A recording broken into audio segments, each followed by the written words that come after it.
ഇന്ന് നമ്മൾക്കൊരു റെഡ് പപ്പായ കിട്ടിയിട്ടുണ്ട്. പക്ഷേ എനിക്കൊരാൾ തന്നതാട്ടോ പപ്പായ. എനിക്കിഷ്ടമാണ് പപ്പായ. ഒരു കഷ്ണം ഞാൻ കഴിച്ചു നോക്കി, പക്ഷെ നല്ല മധുരമുണ്ട്. അപ്പോൾ എനിക്ക് തോന്നി ജ്യൂസ് അടിക്കാമെന്ന്. ജ്യൂസ് അടിച്ചപ്പോൾ ഞാൻ അധികം ഷുഗർ ആഡ് ചെയ്തില്ല.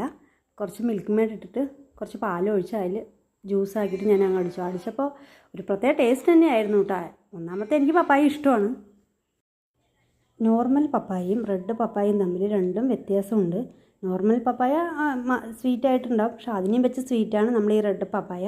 എല്ലാവരും ഒന്ന് ട്രൈ ചെയ്ത് നോക്കുക, ജ്യൂസ് അടിച്ച് നോക്കുക. എല്ലാം രണ്ടും വ്യത്യാസമുള്ള ടേസ്റ്റാണ്. പപ്പായ ഹെൽത്തിയാണ്, എല്ലാവർക്കും ശരീരത്തിന് നല്ലതാണ്. നമ്മൾ പുറത്തുനിന്ന് ഫ്രൂട്ട്സുകൾ വാങ്ങി കഴിക്കുന്നതിനെക്കാട്ടും നല്ല നമ്മൾ അവനവൻ്റെ വീട്ടിൽ ഉണ്ടാക്കി കഴിച്ചാൽ അത്രയും നല്ലതാണ്. പിന്നെ ഞാൻ അതിൻ്റെ വിത്ത് കുറച്ച് എടുത്ത് വെച്ചിട്ടുണ്ട്.